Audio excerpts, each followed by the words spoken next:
Ladies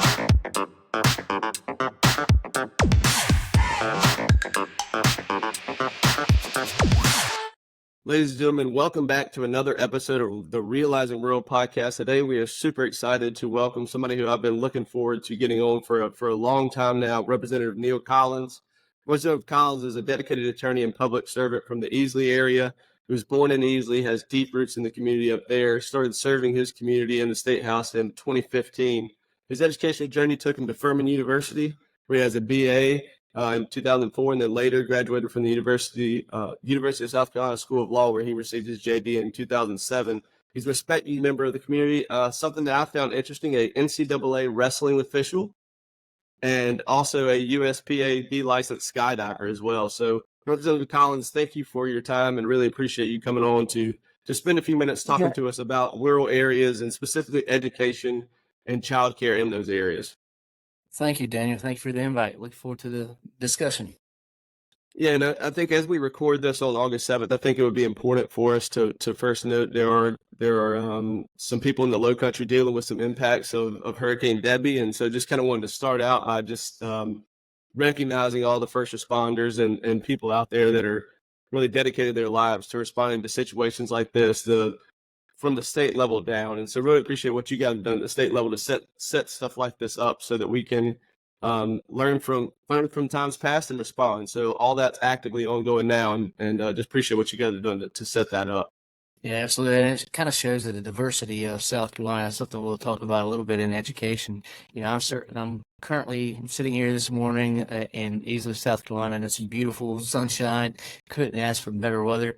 And just, 4 hours away or so, our state is dealing with Hurricane Debbie. So, yes, absolutely. Thoughts and prayers to them, and just hope everything goes all right as they deal with it. So as we get started, just tell us a little bit about your background. How did you get into public service? Kind of what led you to serving your community? I've always had a desire. I'm named Neal. I'm named after my uncle. He was shot and killed in the line of duty as a police officer in Georgia. And that was just 2-3 years before I was born.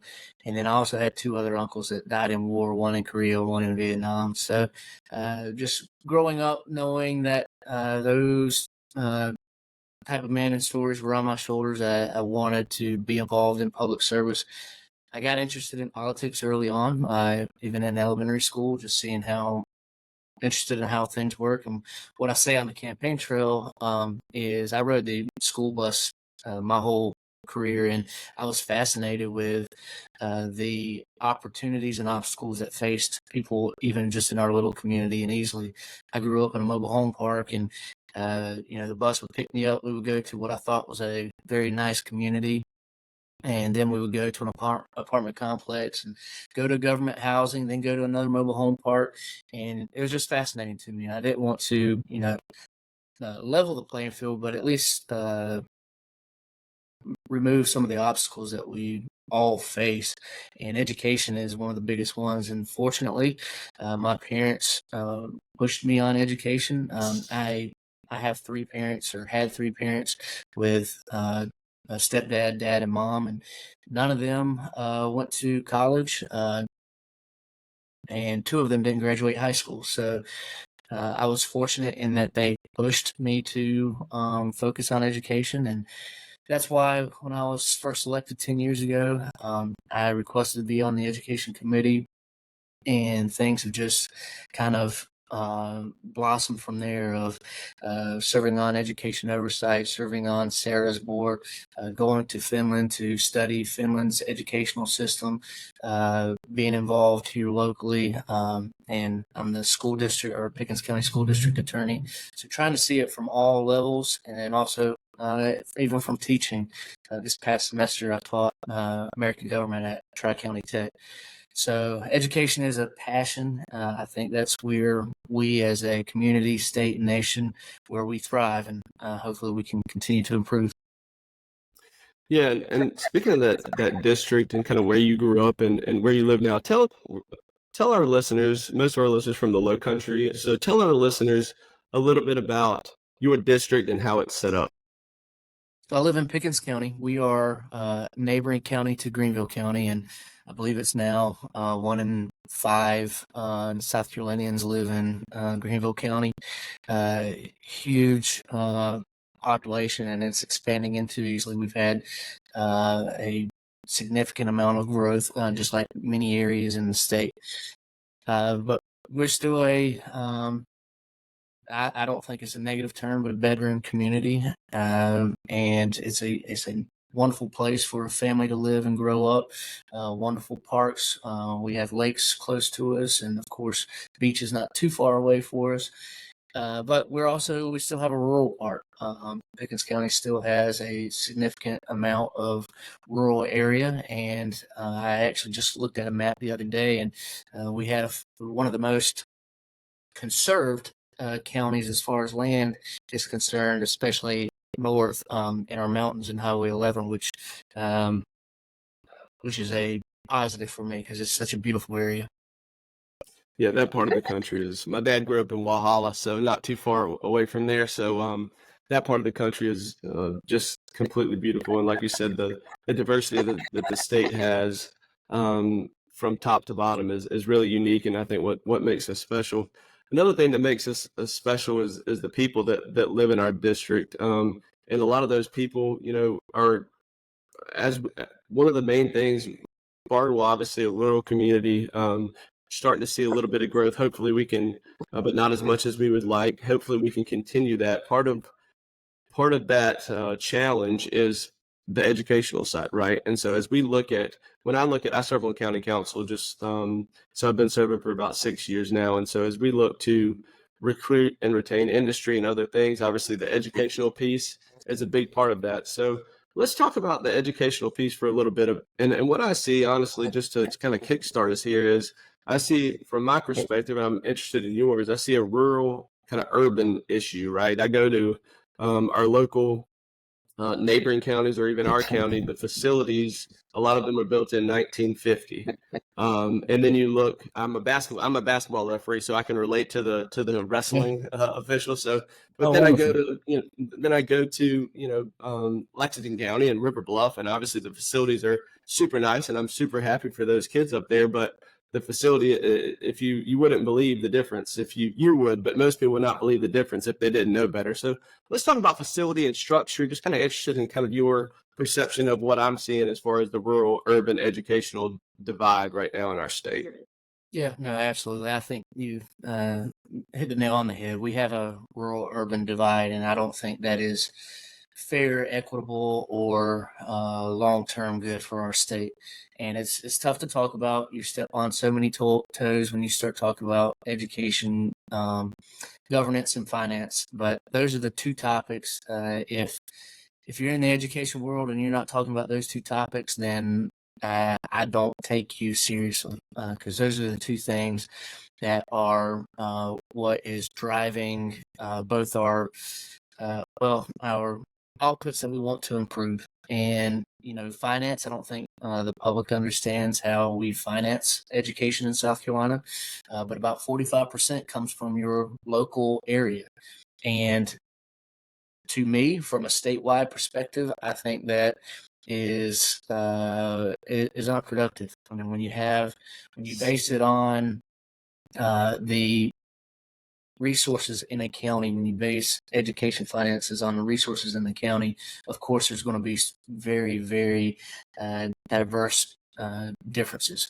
The resources, even just between neighboring counties, between Greenville County and Pickens County up here, or Jasper County and Charleston County down there, are significant. And it obviously plays a role. You can see it. You can literally see it in facilities, as you're talking about.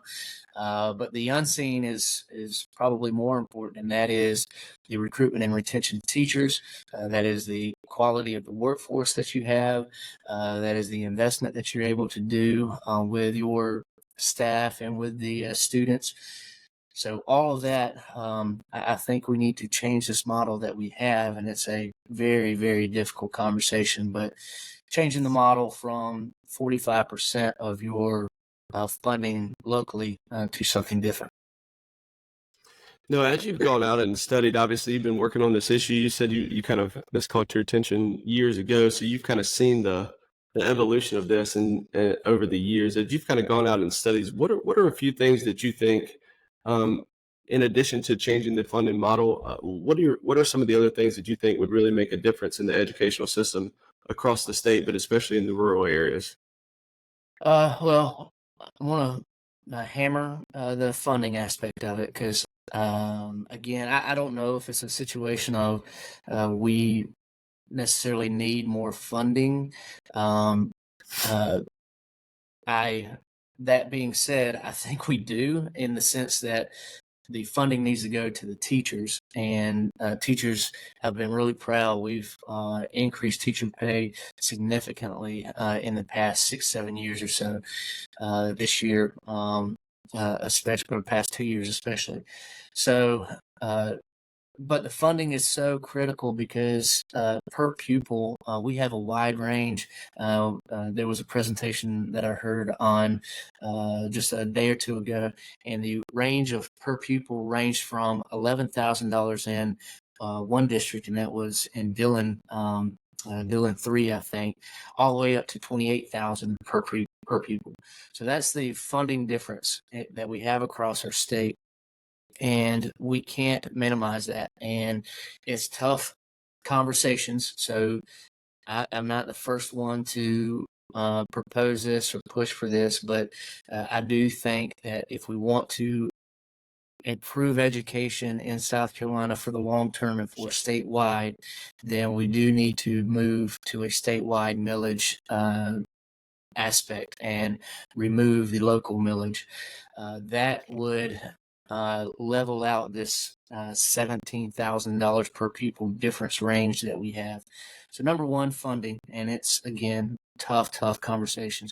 But second is governance, and that's just as tough in discussing with people.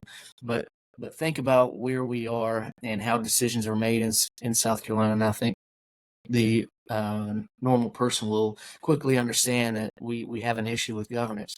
But you have a superintendent of education that in theory runs our state department. He or she is elected statewide, but he or she in a lot of respects is a figurehead. Because there are also the state board of education, then there's the education oversight, which I sit on, that kind of both oversee the state department. Then more importantly, we've decided that just in the 70s, it hasn't been that long of a experiment, but we decided on home rule. And as a county councilman, you know home rule well. I think that it was a decent experiment in the education world, but I think that the cons outweigh the pros as far as that's concerned. When we have, the 70 different school districts with their elected school board members, and they're the ones with the real authority and the real control when they elect a superintendent of education, and they're the ones that are over the budgets that go into the hundreds of millions of dollars that those people oversee. And again, it is authority that the state legislature just in the past 50 years has given to locals. It wasn't that way before. I'm not saying that I have all the answers, but I do think that with this governance model that we have, there is a lot of people rolling in different directions. I think there is a lot of miscommunication, and I see it now as the school district attorney, and that there is not one clear vision and purpose for South Carolina, and I think that's a huge issue that we have in our state. Well, I tell you, when you talk about schools and being volatile, it really is a hot topic and a polarizing topic right now in Barnwell County. We just underwent school district consolidation, and that district consolidation 10 years ago we had three districts. Um, Over the last several years, it went down to two, and then as of July 1st in Barnwell County, we now have one consolidated school district. So you have the district consolidation, and then sometimes the blend gets, and eventually it'll probably come to a high school consolidation here as well. And so understanding also from the perspective of in a rural community, this is a lot of people's identities as well. And so our local representatives have been doing, I think, a really great job of understanding that, but it still is a very polarizing, volatile thing when you start talking about getting rid of a high school or a legacy of somewhere. So I try to empathize from that side of it too. It's a very difficult situation when you talk about some of these governance type issues. Oh, absolutely. I mean, emotions play a huge role, and I can absolutely sympathize with the nostalgia and having cried, and I mean, I'm sure it's the same way down there, but our biggest rivals are just 10 miles down the road for some reason.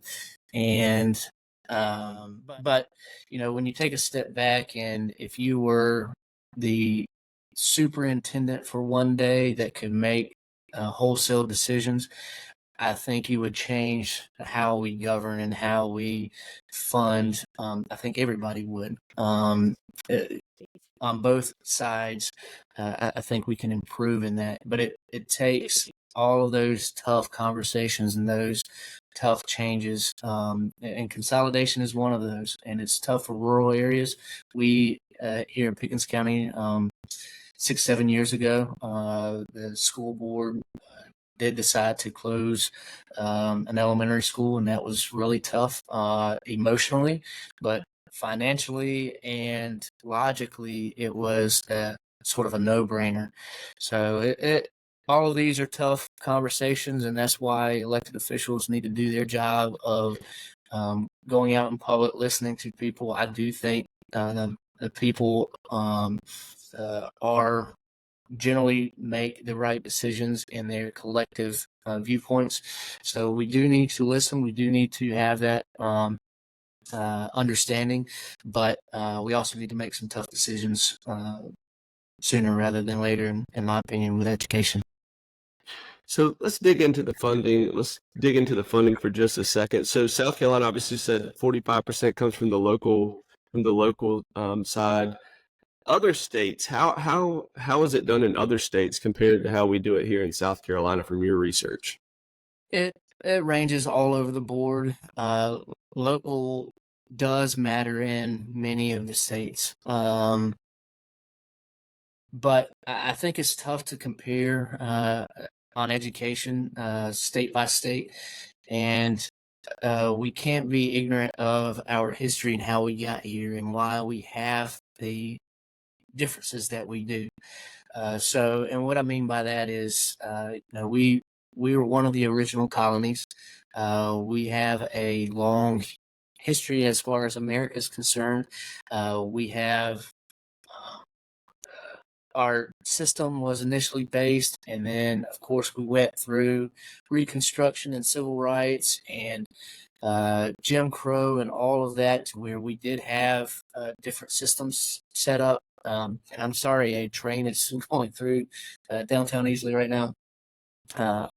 But segregation played a role. There is a reason why we struggle as far as our outputs. A big part of that is a tough conversation is our adults are not as educated as other states' adults. You know, some people want to compare us to Massachusetts, and I guess, fortunate to live there in my formative years for 3 years, and went to school there. And the difference is twice as many adults have bachelor degrees as South Carolinians do. So of course it's going to have a impact on our current generation. So we've got to take all that into context when we start comparing to other states. And I think, to me, the positive is we own it. We realize where we're coming from, that we are, relatively speaking, still a poor state compared to other states. We are, relatively speaking, still a less educated state than other states.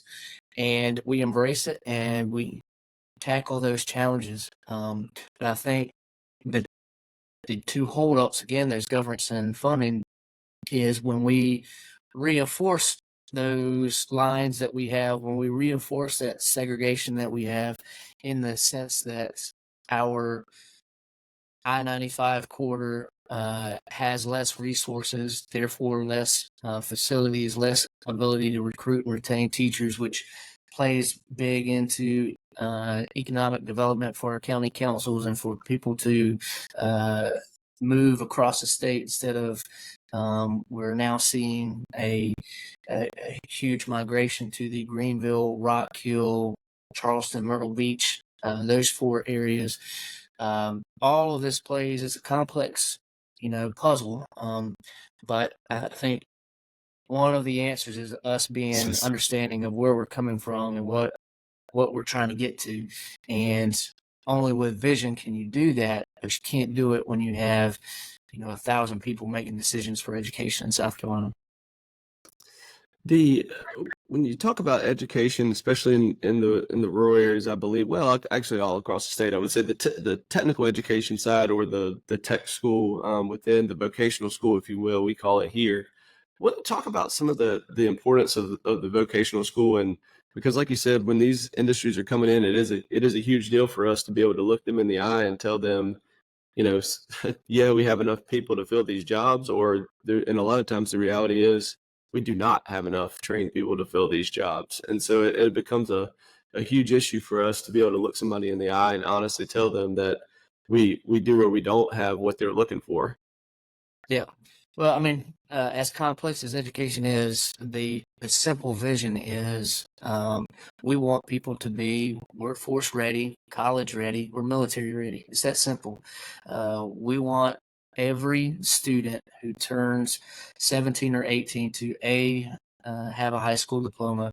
But more importantly than the high school diploma is one of those 3 readiness factors. We want you to be ready for the military. We want you to be ready for the workforce. We want you to be ready for college. Whatever your skills and your life vision is, that you're doing that. I don't think we're hitting the mark the way that we should on those all 3 metrics. So, but the grand vision, the goal, especially with our technical colleges, is to prepare our students for the workforce. And in a perfect world, a student would have world-class education in their K through 12, even to the point of they're getting, if they're going into the workforce, that they're having a career in technology type of experience during college or during the high school years. But whether they are or not, that they're able to transfer into a technical college if workforce is their ultimate end goal, and that it be seamless, that the technical colleges are meeting the needs of the workforce and the labor that is coming to our state, that is in our state. I don't know if we're doing the best job we could be in that regard. And then if they are on the college path, that they are ready to go to college, I think we're missing the mark in that. One thing that I hammer that I get in trouble a lot on is, our Hope Scholars, 80% of them lose their scholarship in their first year, and over half of them do not graduate from high school or from college, I mean.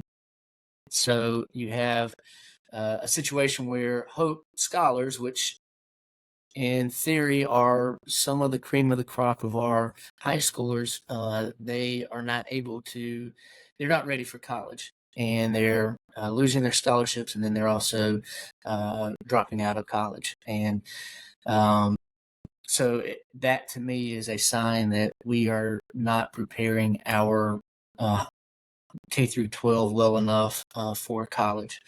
But the idea, the grand vision is for those on the college pathway that they are ready for college. They go to college, they're successful, they come out, and ultimately, every child in South Carolina, when they finish their studies, they have a good paying job that will grow a family, that will grow South Carolina, and make for a better state.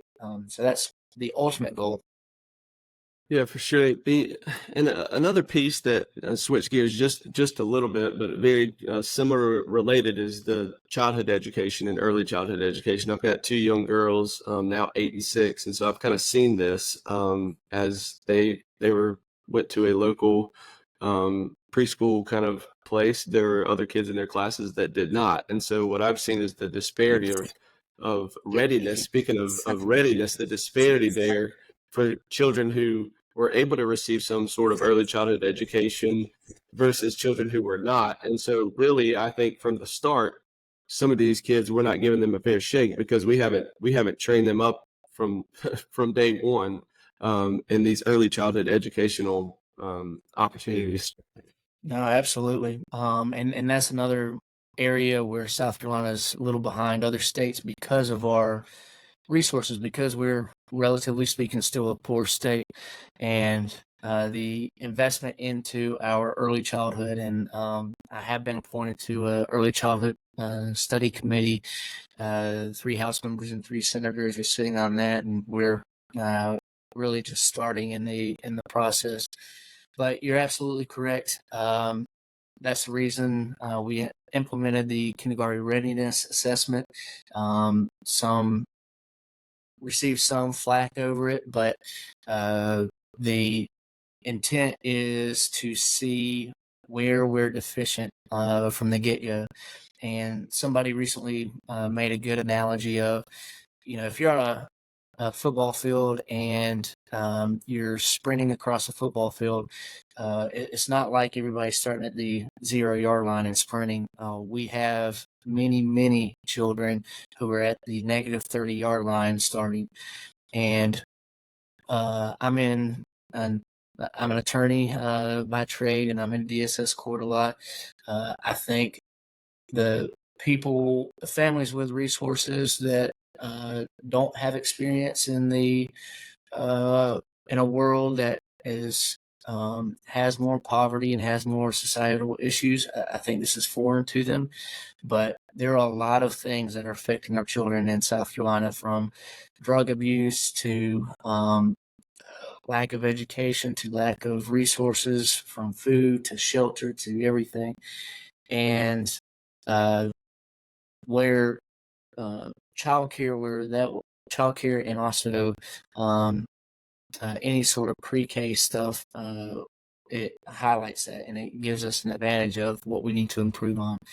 So fortunately, South Carolina, we have been investing in 4K. When you look at other states, they are either 3K or even birth start having more resources than we do. So it's definitely something that we can improve in the future is that K through, or that birth through 5 space. Yeah, and I think it really plays from my perspective twofold. One is the accessibility, or the there's just not enough facilities out there, and then the second piece is an affordability. The ones that are out there, it's very, and that this is in the rural and in the urban areas. I hear people who are literally planning their families because they can't afford to, and these are in urban areas, not rural areas. They're planning their families because they can't afford to have more than one. They have to work, and they can't afford to have more than one child in that childcare. And so I think that's an important issue, because what it leads to is, secondarily, it leads to a situation where you have very qualified workers who are sitting on the sidelines for a period of their life trying to, and these are people who would love to be at work, but they're having to stay at home with their children to make sure that they try to get what they need because they don't have access or they can't afford that early childhood. So I think it's kind of multiple pieces to that. Yeah, our local school board, actually this year they're starting childcare for teachers. I know our county council, they've been looking for their employees childcare, because also, as I don't know how down in the lower part of the state, but there's a trend to go earlier, start the school year earlier, and the pros to that is there's less of the summer loss, and then also breaks for teachers during the school year, and then also you get your first semester in before Christmas. So there's a lot of pros to it, but the negatives are there are a lot of breaks, 1 day kind of breaks, and what we're struggling with up here, not just with for the teachers, but with all employees, is finding that childcare that can manage those 1 day breaks. Otherwise, our local and mainly small businesses are struggling because their employees are having to cover that childcare for the day. So it's fascinating how everything is just kind of a web, and we pull on one part of the balloon and the other part kind of suffers. And that's what makes elected service very interesting and challenging, and also how our all of our lives are just intertwined. And I hope people take from that you work as hard as you can, and you're as positive as you can, and you're a productive member, because we're all related. All this web stuff is related. Yeah, that is interesting. Interesting. It is amazing how it's all related, and I guess just we kind of close a little bit here. A couple things. One is, the first is, stay on this education for just one more second. If Representative Collins could just with the stroke of a pen create the system that he thought would be the best and the most useful for our kids, what would that, from all your research, said you've been to Finland, you've been all around, what would that look like from the funding and then from the governance side? Um, and a lot of it honestly is modeled after the Finland kind of model. And the big high level issues are, number one, take politics out of education. I think we have way too much politics in education when it doesn't need to be. It's not a partisan issue, and that's one reason that I love working in that space, because I'm not a partisan. Uh, Everybody wants the best for children, and the more we can take out um, uh, politics out of it, the better. In Finland, their budget is not even based. The legislature doesn't deal with their budget. The legislature doesn't. They're not elected, so it's a completely different system. Then number two, changing the finance part of it. Again, I'm a proponent of, we need a statewide millage and eliminate the local millage, and have 90% of it be state funding from that perspective, and none from local, so we don't have these just tremendous gaps that we have between our districts. And number three is creating one vision and centralizing education more so in South Carolina than we have, especially because of our history, and making sure that we're all rowing in the same direction. And it may not be the right direction, but at least we're rowing together, as opposed to right now we have about 1,000 different people with different backgrounds and capabilities deciding which way things are going to row.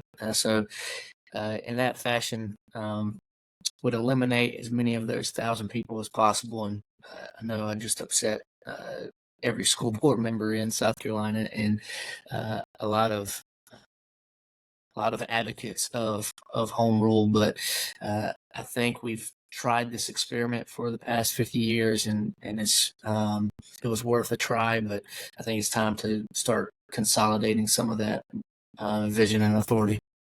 From the funding perspective, obviously I'm come from a rural area, so I completely believe, like you do, that it shouldn't matter where you were born. You should be able to receive a high quality, high funded education.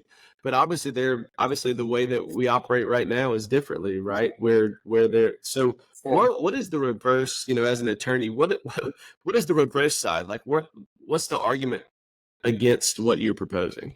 Oh, it'll never pass, because the resourced counties of Charleston, Greenville, they're not necessarily against the state improving, but they if we went to a statewide millage, they would obviously lose their local advantage, and that local advantage would be spread out across the rest of the state. It would go to Bamberg instead of staying in Greenville or Charleston. But again, and every district, don't the listeners, don't be naive. Every district competes with each other. And as the system is currently set up, I understand it, and I would do the same if I was a superintendent or school board. But when I sat on Sarah's board, one thing that frustrated me is we had Jasper County superintendent come to us and say, the Charleston County School District and their new $10,000 signing bonus is just killing us. All of our teachers are leaving and going to Charleston for this signing bonus. You understand it from a teacher's perspective. You understand it from Charleston's perspective. But from a statewide perspective, if you put yourself in my shoes of trying to improve the education for all of South Carolina, it's completely asinine. So, trying to reason with those who have the resources to not have that advantage is the huge hurdle that will never be jumped. But we can at least point it out and help the less resource counties as much as possible. And, to that regard, it's tough to go through everything on a podcast, but we do that. We do try to help from a statewide perspective those with less resources and try to even out that funding to the best of our ability. But to me, when we do that, it just kind of shows the kind of insane aspect that we have. We're trying to fill in gaps where we don't really, if we had a better funding formula, we wouldn't have those gaps in the first place. As we kind of close here, other issues, as I go around talking about different rural versus urban, okay, let's just play that out a little bit more. Because when I talk to people in Greenville, when I talk to people in Charleston, obviously they like what they have seen over the last 10, 15, 20 years, but they're also very in a situation where they're a little bit tired of the growth. And so they're starting to recognize that they do need to get that growth other places if they want South Carolina to continue to be able to be prosperous and continue this growth from a statewide perspective that we've seen. There's just no more room in Charleston. There's not much, Greenville's a little different. They can spread out, but it's a difficult situation. So obviously the educational piece is I'm a big fan of the educational piece being one way that we're able to kind of spread that out. And that's a key one. Housing is another one. What are some of the other issues as we try to grow rural in South Carolina? What are some of the other issues besides education that kind of come to your mind? There is going to be a pendulum swing, and I think you're recognizing it that right now everybody, mainly from out of state, they're moving to our metro areas, and I think that's the hip thing to do right now. But I think that's going to start changing as these frustrations build with congestion, with just quality of life. There's a huge quality of life in rural South Carolina that I think rural South Carolina can promote to a point. Obviously, you want growth, but in rural areas in Pickens County, they're fine with growth to a point, and I understand that. So emphasizing what your community, what your character's about. And Easley, we're struggling with it. We're having a big population growth, and we're trying our hardest. And me, as one of the leaders in the community, what I'm trying to keep our center is that we are a family community. We're a nice community, one that knows each other, that will help one another, and highlighting our pros, I think, is what rural South Carolina needs to focus on. And specific education, if you do it right, in my opinion, and what I mean by that is if you do have the ability to recruit and retain quality teachers, and you do have the ability to build facilities and have a community pride of your education, everything else will follow. Jobs will come, people will come, and your community will flourish and have that overturn that you see with the city every generation. But I think it's up to leaders doing that, highlighting, and you can go one of two paths. You can go the positive route of this is our community and this is why we're great, or you can just absolutely hammer your community and say it's horrible and nobody wants to come there and kind of be your own worst enemy in it. So a lot to be said. I think rural South Carolina is beautiful. A lot of positives to it, and it's just a matter of embracing those challenges and living with them. One of the things that I've respected about you a lot is watching you on Twitter. If people don't follow you, I'd encourage them to do that. I think you're one of the best South Carolina state follows, in my opinion, on X, I guess now. But one of the things that I really appreciate about what you, just from following you, um, is your ability and your willingness to work across the aisle, work on issues that are not partisan, right? And so obviously being a decimate, I see you and Representative Banbury, you go big decimates, and I think my opinion is that's very healthy and something that I think that we don't see a lot, Leon. So I just wanted to commend you for that, because I think that's healthy to see both sides and understand perspectives from other people from different backgrounds and different parts of the state.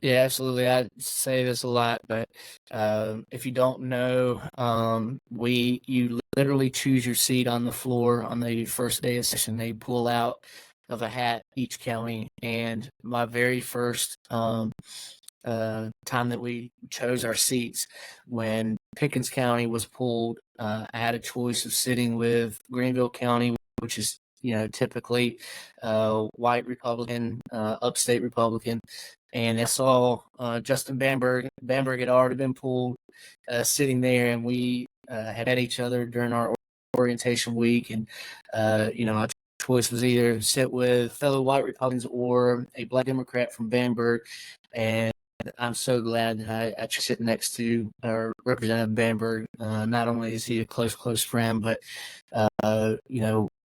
he's there for the right reasons. He's wants his community to improve.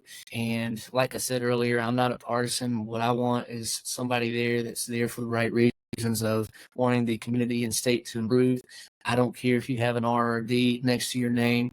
And I think the majority of people are that way. They just want our communities and state to improve and still be a good place for a family to be and to grow. I hope we get in some trouble with some of our dances and stuff that we do together, but it is completely intentional that we do. Both of us want to show that R&D doesn't matter. What matters is community and state. Well, just it is recognized and appreciated.